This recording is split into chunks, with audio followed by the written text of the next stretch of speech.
Welcome to Ask Dr. Karen. Our next question comes from an anonymous viewer. The question is, I have been sick for a very long time.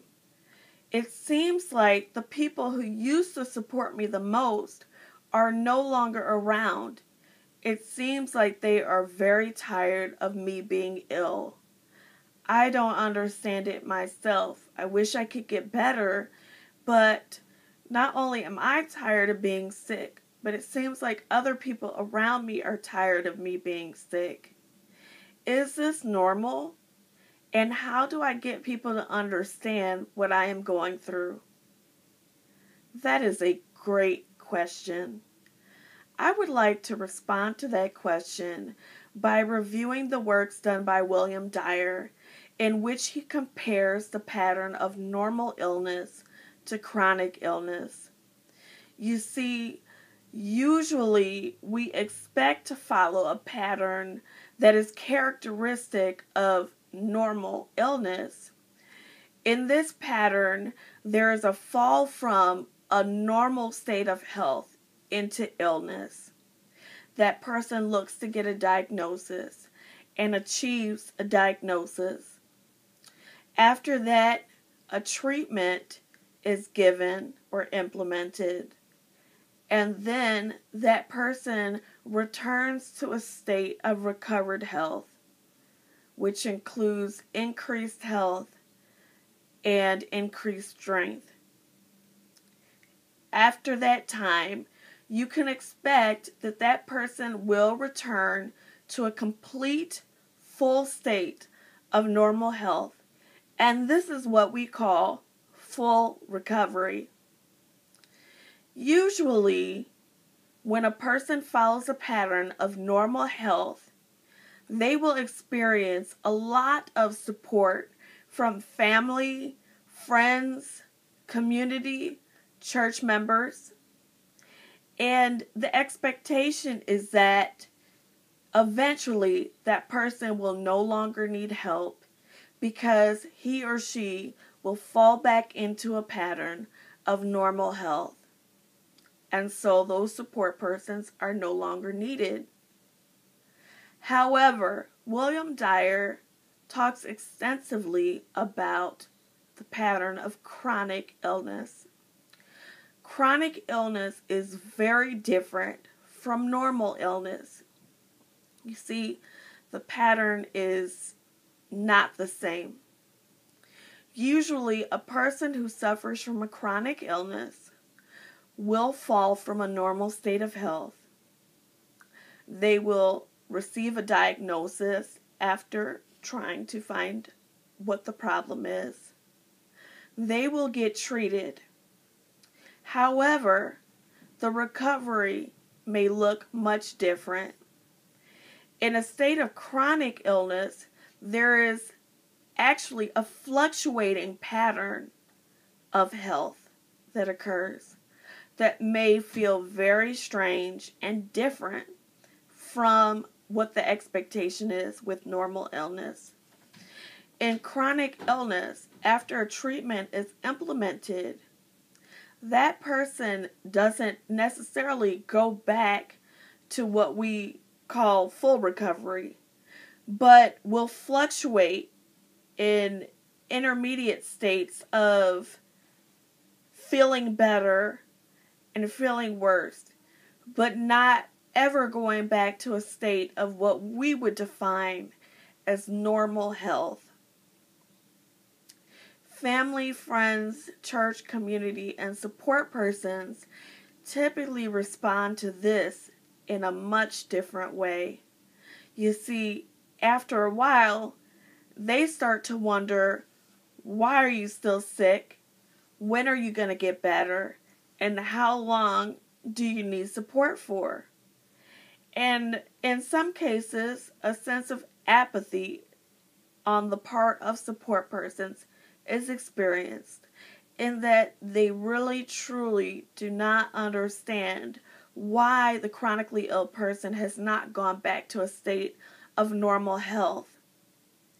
Those people may become very tired, not really able to understand what's going on and very concerned that perhaps the chronically ill person is never going to get back to a state of normal health.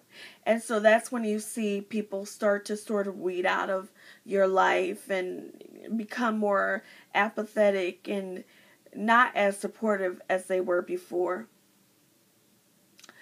Unfortunately, because your support people like family members are now challenged with this unfamiliar pattern of health, they may seem to trickle away.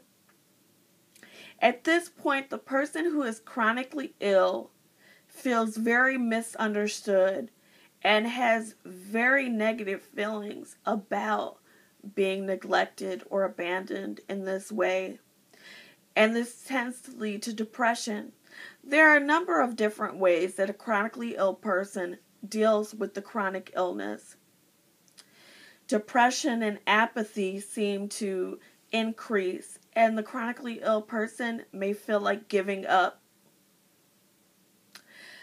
There are a couple of different dichotomies that may happen in terms of behavior or response to the chronic illness. The first response may be blatant denial. That person may push himself or herself to do things that they're not really physically capable of doing. They might say, you know what, I'm not going to let this illness bring me down. I'm not going to let this tear me up. So I'm going to keep doing what I've been doing. And that person may do normal chores around the house, even though he or she is not physically well, may attend community events, might go to church because the expectation is that they attend church every week, etc. But you see, that's very difficult to keep up with because, again, there is a fluctuating pattern of health. The person may also avoid seeming too healthy. In other words, if the person seems healthy one day, goes to an event, commits to a meeting, commits to volunteering at the child's school, etc., then other people outside looking in might say, oh, you look great. You don't look sick. You look wonderful. Things must be going very well. And the expectation may be that that person will continue to be able to meet that level of physical endurance, etc. And that might be an unrealistic expectation. And so that person might isolate in order to avoid that sort of commentary or expectation. Both of those extremes can be emotionally detrimental in that it can be very difficult to self-validate what one is going through with the chronic illness when he or she himself or herself has that expectation or others have those expectations of them. It is as though others believe that there are two extremes. Either one is completely sick or that person is completely well. Unfortunately, in the case of chronic illness, those extremes do not exist. You're not either all well or all sick. Again, there are fluctuating patterns. And it is very important for support persons to understand that your health may fluctuate. And what I mean by that, again, is that one day you might feel really, really bad. The next day, comparatively speaking, you might feel a little bit better, but it doesn't necessarily mean that you've returned to a complete state of normal health. And that is very important for support persons to understand. It is very difficult for family members, including spouses, to deal with this.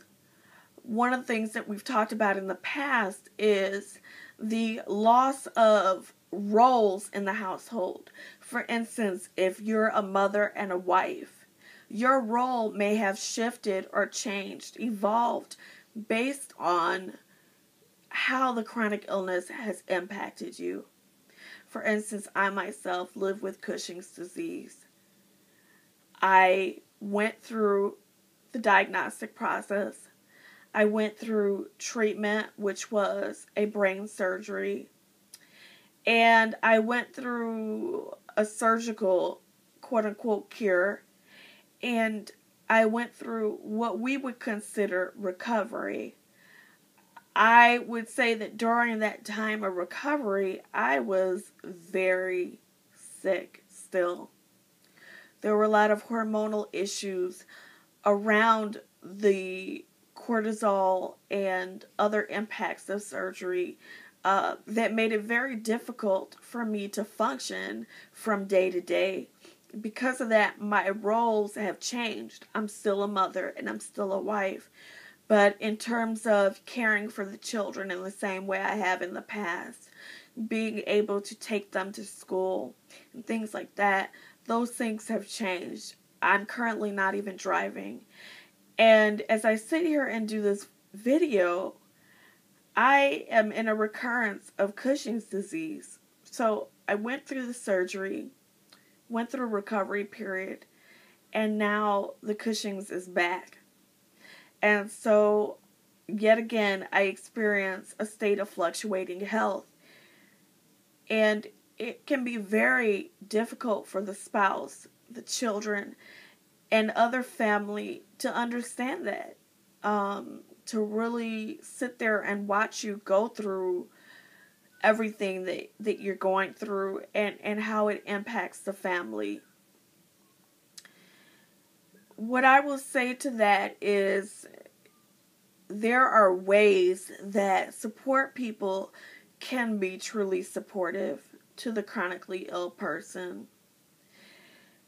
You can discuss in great detail how the illness is affecting your loved one.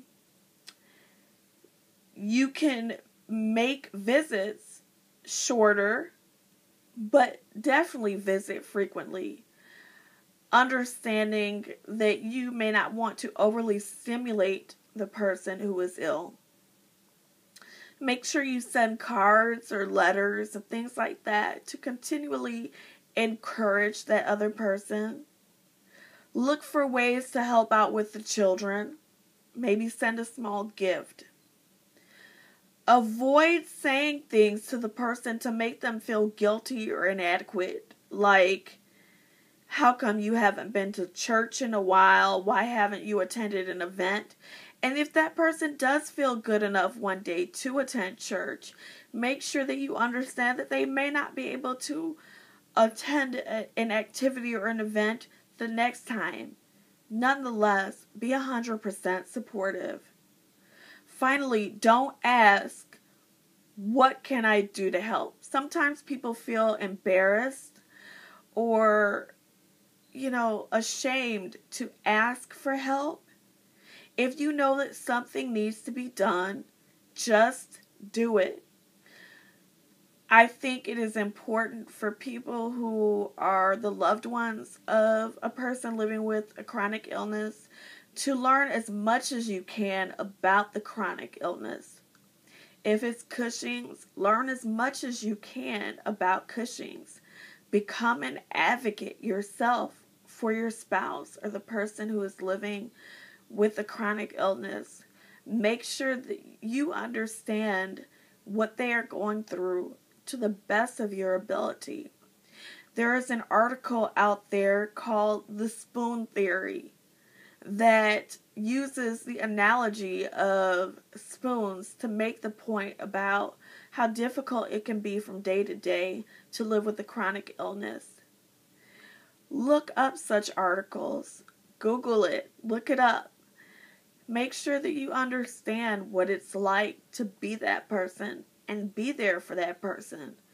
To the person who is chronically ill, I want to say just one thing to you. Never give up. It's not your fault.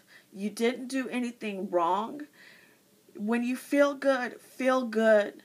But when you don't feel good, don't feel guilty about not being in a state of normal health. Be kind to yourself. Thank you for watching Ask Dr. Karen. See see you next time.